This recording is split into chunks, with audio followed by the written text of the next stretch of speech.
Welcome to Rise and Energize, your high vibe recharge session for anytime you need a bit of practical encouragement, a mindset shift, or pep talk to boost your day. I'm your host, Morgan, and I love sharing stories, tips, and tricks that help us find the spark we need to move forward with purpose. Whether you're working on your career, your health, or your relationships, this show helps you stop overthinking and start stepping into the version of yourself you know you're capable of being. Let's get into it. Hello. Welcome to another episode of the podcast. I'm so glad you're here. I always want to say good morning, even though you might not be listening to this in the morning time. And honestly, I'm not even always recording in the morning time. I'm not today, but I always want to say good morning because I feel like whenever I come on here, I think of these as chats that we're having at a cute little coffee shop. If you live in the Kansas City area, I love this coffee shop called Scout. And I feel like people are always meeting and talking and just chatting about fun life things. And I always love to imagine I'm bringing up something in these episodes each week that are things that I would like bring to the table with a girlfriend, or we would get to talking and be like, oh my God, I can't, this is such a good conversation. It's so enlightening, like deep topics. And so I always feel like it's the morning, like we're drinking a dirty chai latte or whatever you like to drink for coffee in the morning. But regardless, good morning, good afternoon, good evening, whenever you're watching or listening to this, whether you're watching on YouTube or listening on Apple, Spotify, wherever you listen to. Hello, and I'm so glad you're here. Today, I wanted to bring this up because this was something that I recently heard whenever I was partaking in a nutrition accountability group. I guess it was like a weight loss, health journey, nutrition accountability group. I thought of it more as nutrition focused. So that's why I call it a nutrition accountability group. But the person that was running it is a registered dietitian that I've loved for the last 7-ish years. Her name's Alana Molstein, and her big program that she released and that I used whenever I first started my health journey is To Be Mindset, and I still follow it pretty regularly. I find it's a very non-restrictive way to go about whatever health goals that you have.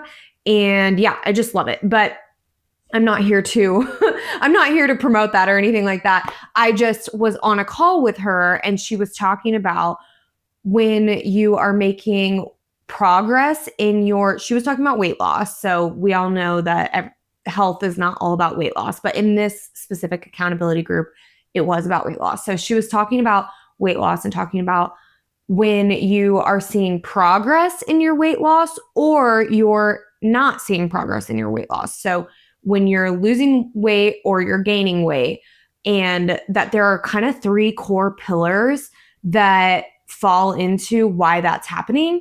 And as I was listening to it, I was thinking, these are great tips for weight loss and a health journey, and specifically for honing in your nutrition, but you actually could apply them to a lot of different parts of life.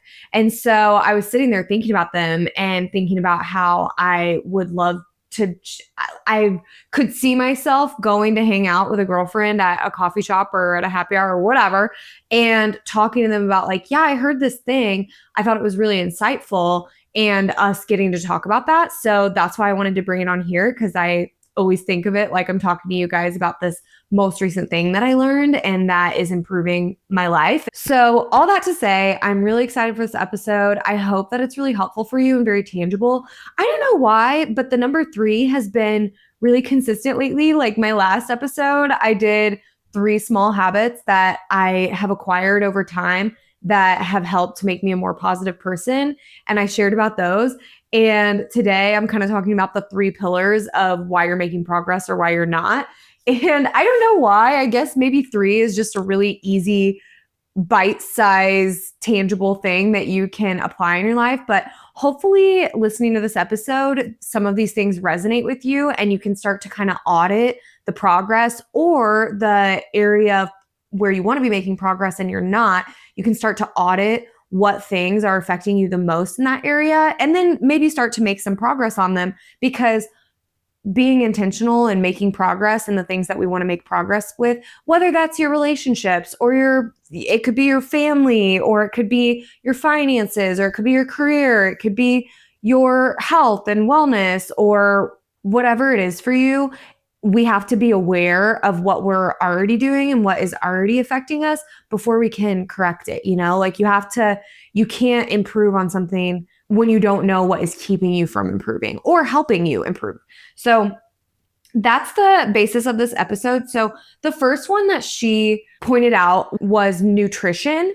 And I because this is applying to all spheres of life and not just health and weight loss, I want to reframe that to consumption, because she ultimately was talking about, like, if you're not losing weight, there's three pillars of a reason why. And the first one is nutrition, and specifically the things that you're consuming, right? So if you don't really have a good grasp on what you're consuming when you're trying to lose weight, like if you're not tracking that in any sort of way, it's going to be really hard for you to improve it, because sometimes you can get to the end of the day and you don't even realize that, oh, I had this little snack here, and oh, when I went to the break room at work, I had a cookie there, and da da da. And your main meals can be really healthy, and then you can get to the end of the day, and then the next day you step on the scale and you haven't lost weight. And you're like, what the heck? And you're feeling bloated and whatever, and you just don't even really, like, you don't even register all of the things that you're consuming, these little bites while you're cooking dinner, or you're snacking on chips in between meetings because you're just trying to get yourself through. And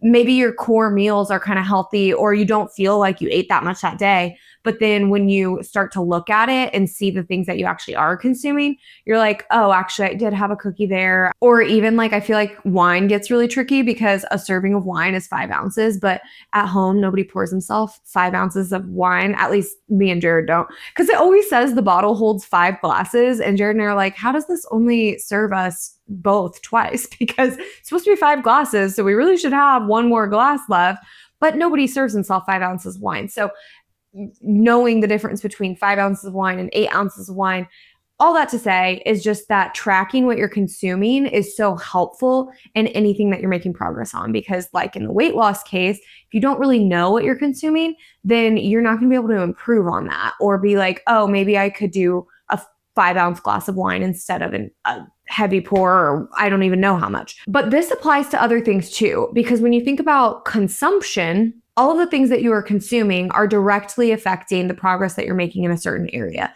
So for instance, with the weight loss thing, like even like social media and what we see on social media, if you're really working on your confidence, let's say, and your self-esteem and self-love or self-care or something like that, but then you get on social media and you're constantly seeing people that make you feel bad about yourself, or you're seeing really sarcastic memes. I love these, so I don't want to hate on you too much, but sometimes it's not good for our brain to see these things. But like sarcastic memes, I feel like I see them a lot, where it's like, oh, me at the beginning of the year versus me in February 1st or something. And it's like showing that you've already given up on your goals or things like that. Like that stuff is not helpful. I mean, it is funny. I agree with it, but it's not helpful. And so limiting your consumption of what you're seeing on social media, or even like in TV shows. I noticed this for a while. I was having some trouble, just some like body image issues for a while. And I hadn't had those in a long time, but I just think as women, I mean, probably as anybody, but as women especially, I think that body image can be really hard. And I realized everybody was watching Love Island, and I really wanted to watch Love Island. And within like minutes of them doing their introduction and the girls like shaking in their bikinis and da-da and whatever, I realized this is not going to be good for me. I need to turn this off. And sure, I watch all sorts of other things that are probably not good for me, but I could immediately sense myself comparing my body to theirs, and that is not helpful. So I know this is very body focused right now, but this could apply to relationships. So if you're really wanting to work on your relationship with your husband and you're constantly seeing things that are kind of putting husbands down, you know what I mean? They're funny. I know you guys, I know they're funny, but you're constantly seeing things that are like, oh, my husband, when I ask him to do something and they're making fun of the husband, I don't know, just, you know, the husband shaming videos, like that's probably not that helpful. Maybe it would be more helpful to start looking up things that are like great conversation starters to deepen your connection with your husband, something like that. I just think so much of this goes into our brains and we don't even realize it. And we don't realize that we're consuming it. And it's the same thing with the food I was talking about earlier. If you don't realize that all day you're getting these little nuggets of information into your brain is going to start acting accordingly. And you kind of embody those things. Like you are not going to make progress in your relationship if you're constantly seeing husband shaming things because they're making you think all of the shaming things about your husband. Or if you're really wanting to work on becoming a more positive person in general, first of all, go listen to last week's episode. But if you are engaging in a lot of conversations that include a lot of complaining, that is something that you're consuming. When you start going off on somebody, or not going off on somebody, when you and someone else start going off on someone else and talking shit on them and just really complaining about everything, it could be at work or it could be about your husband, like I said, or about your kids or whatever, and you're trying to become a more positive person, that's not really helping you get there. So in this first pillar of consumption, I want you to audit it. Like spend a day or two, you could even write it down, spend a day or two and ask yourself, is this moving me more toward the person that I want to be? Or is it kind of taking away from the person that I would like to be? The second pillar or second category I'm bringing up is your environment. So what you are constantly surrounded with. With the health example, it's really easy. Alana actually has a bunch of little phrases that she uses, and one of them is out of sight, out of mind. And then it goes into insight and stomach. But it's like the idea that when you walk into your kitchen and the first thing you see is a jar of cookies, that is so much more accessible and convenient to just open the jar and eat a cookie because you're seeing it right there. It's right on the counter. It's so easy. Versus if you walk into the counter and you've got a thing of bananas on the counter, you might eat a banana instead. It's just accessibility. But I think that this is also the case when it comes to our environment with whatever else we're working on. So for instance, in your relationship, this is something that Jared and I started doing. My mom got us, it was really cute. In our stocking, my mom got us this book that's like 365 questions a day to talk about with your partner. And I have it on our kitchen table because whenever Jared makes dinner, a lot of the time I go in there. Jared always makes dinner. I'm very lucky that I have a husband that likes to cook, but he always makes dinner. But I like to go in and keep him company. I'll have like a sugar-free soda or something while I'm sitting there with him. And we do one of the questions at that time. But because it's right there on our kitchen table, it's like a prompt for me versus coming in and having my phone on me and just kind of like scrolling while he's making dinner. You know what I mean? Like it's more accessible. I leave my phone in the other room and then I go in, and even though I might not want to do a question that day, I do. And honestly, we miss it all the time. Like we have to do 2 or 3 questions a day just to catch up because we don't do this every single night. There are nights that we have other things that we have to do in the evening. We don't eat in the kitchen or whatever. But if there's something that you want to start doing consistently, then you need to have it in your environment where you're going to see it and where it's very convenient and accessible. Your environment also includes the people that are surrounding you, right? So guys, I feel this way all the time. We need to audit the people that we are surrounding ourselves with. So if there are people in your life, like if you're trying to become a more positive person, there are people in your life that every time that you guys hang out, you get into a complain fest, that is probably not helping you get closer to that goal. Or say that maybe you have a career goal or an education goal or something like that. But the people that are in your life right now, like your main circle of friends, they're not really working toward anything in their career. They're pretty happy with where they're at in their career. It's not really going to help you to be around them because their goals are not the same as yours. Find some people that make you excited about it. And it doesn't necessarily have to be people that are also have the exact same career goals as you. But what I want you to do is think about when you leave a group of people or one person even, do you feel more lit up or more drained just in general? Assess where your energy is at. And then specifically when it comes to the values that you are thinking about in your life right now. Like for me, I really want to have healthy relationships. Do I leave someone or do I leave a certain person and somehow we got into a spiral of shitting on our husbands the whole time? Or do I leave a person and somehow we got into a gossip fest and I'm talking behind people's backs that I love and care about? Like, that's not someone that I really want to be increasing the amount of time that I'm around. You don't have to cut them out of your lives, but you can certainly audit the fact that that's not where you want to be going and start to think about, who are the people in my life that as soon as I leave, I'm like just really lit up and feel really positively, or people in my life that are really kind and really whatever the value is that you have, right? If you are working on your health goal, having people in your life that also value like whole foods and exercise and drinking water and healthy habits in general, having people in your life like that versus people who every time you get together, they want to get McDonald's, or every time you get together, it's all about alcohol. Again, listen to me. I am not shaming McDonald's or alcohol. They have their place, right? But I am just saying, when it's a pattern and when you start to audit the people around you, you start to realize, oh, this is some of what is keeping me back. That's the second pillar. It's the environment that you're choosing to be in. And you have every ability to change the environment you are choosing to be in and the people that you are around in that environment. So that's the second pillar. I want you to think about that honestly right now. Like, if it takes pausing the podcast and kind of going through maybe the top 10 people in your life that you spend time with and being like, how do I feel when I leave this person? Or just in the next like week, think about, as soon as you get in the car after hanging out with someone, or as soon as someone walks out of your house, if you're hosting, they walk out the door, how do you feel? Do you feel worse about yourself? Do you feel better about yourself? Do you feel empowered? Do you feel drained? What do you feel? It is such a good audit that we don't do, because we get into this repetition with people that we're always spending time with.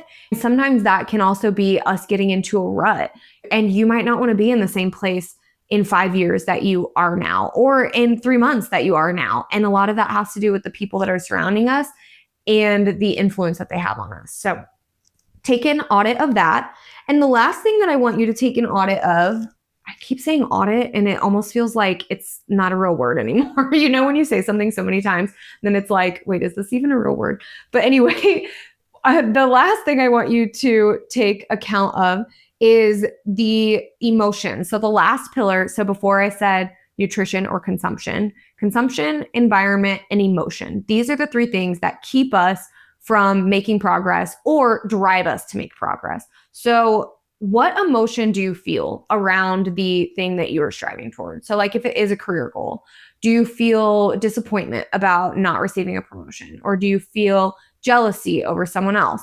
Or do you feel fear of failure if you were to try to go out for a promotion, something like that? What is the emotion that is driving behind it? Because that's going to help you get an idea of what you need to work on. Because I know for me, sometimes I'm not even really aware of what emotion it actually is until later I think about it and I'm like, oh yeah, that was what that was. But when we get really in tune with what it is that we're feeling, we can start to work past that. So obviously in the nutrition example, she was talking about emotional eating. Like, really hone in whenever you start sabotaging yourself, hone in on whatever it is that emotion came from. So is it fear? Is it failure? Is it sadness? Is it disappointment, anger? What is it? And hone in on that so that you can be more aware of it in the future and maybe find a different coping mechanism. So this is something that I learned really early in mine and Jared's marriage. Gosh, I'm talking so much about him on this podcast episode. I hope that he's okay with it. I know he is. But when Jared and I were first married, I realized that I kind of have this inset fear of him not thinking that I'm smart or that I'm capable. So weird, because I think it's just because he's a very smart, capable man. And I've always felt like I'm also smart and independent and capable. But sometimes it can cause issues, because if he like questions me doing something and he's not really questioning me, he's just asking me a question like, oh, what are you doing with that kitchen utensil in the kitchen or something? Then my immediate response is, he thinks I'm dumb. He thinks I can't do this. Why does he think he could do it better than me? crazy. A little bit of insight into Morgan's crazy brain. But I've worked a lot on this because at some point we had a conversation very early on in our marriage where I finally was able to work through why, like, that was what I was feeling. And because those emotions, you don't really realize that you're feeling them at the forefront whenever you react, when you're very reactive. At least for me, like, I didn't realize that was what was going through my brain. That was a fear that I had, or that a thought that I had, or a belief that I had. But now that I'm aware of it, it can give me more pause for when I am feeling like, oh, I'm about to have a major reaction to a minor question. Why is that? Oh, it's because of this. It just is helpful. So it's helpful in relationships. I also think it's really helpful in the workplace because whenever you get really angry, like at an email that someone sent, like, why is it that you're getting angry? Is it because you think that they're saying that you're not capable? Like I was just saying before, is it because you feel unappreciated? Is it because figure out what that emotion is, because it's possible that you're seeking validation in the wrong place and that you could be finding other coping mechanisms or other outlets to help with that emotion. But sometimes we just do the counterintuitive thing. We feel this emotion and we do the counterintuitive thing rather than the thing that makes the most sense. Like if you have a big fear, like with podcasting or something, like you're a creator and you want to release a new episode, but you find yourself procrastinating and you're like, why am I procrastinating? And some of it is a deep set fear of failure in the back of your brain. And so your actions come straight from the emotion that is holding you back. So figure out what the emotion is that is holding you back. I don't know if this is super clear. If you guys want me to talk more about this on another podcast episode, I absolutely can, and like delve more into it, because I feel like I'm only scraping the surface right now when it comes to sabotaging actions that come from an emotional standpoint. But I think this is really, really helpful when you're auditing why I'm making progress in my health journey, or why my marriage feels so strained right now, or why my relationship with my sister feels crazy right now. Like, where those emotions, once you're aware of them, you can figure out like how to respond better and be less reactive. Obviously, it takes a lot of time, but we have to be aware of these things before we can fix them. So hopefully this is helpful. Those are kind of the 3 pillars of what can help you make progress, or what can hold you back from making progress in whatever area of life it is that you are working on. And if you resonated with any of these things or any of my goofy stories that I shared, please let me know. I always love to hear from you guys, and love you. Thank you. Thank you so much for listening. If you love this episode, it would mean so much to me if you would share it with a friend that could benefit from it, like right now, or on social media, and tag me so I can say thank you. Until next time, talk to you soon.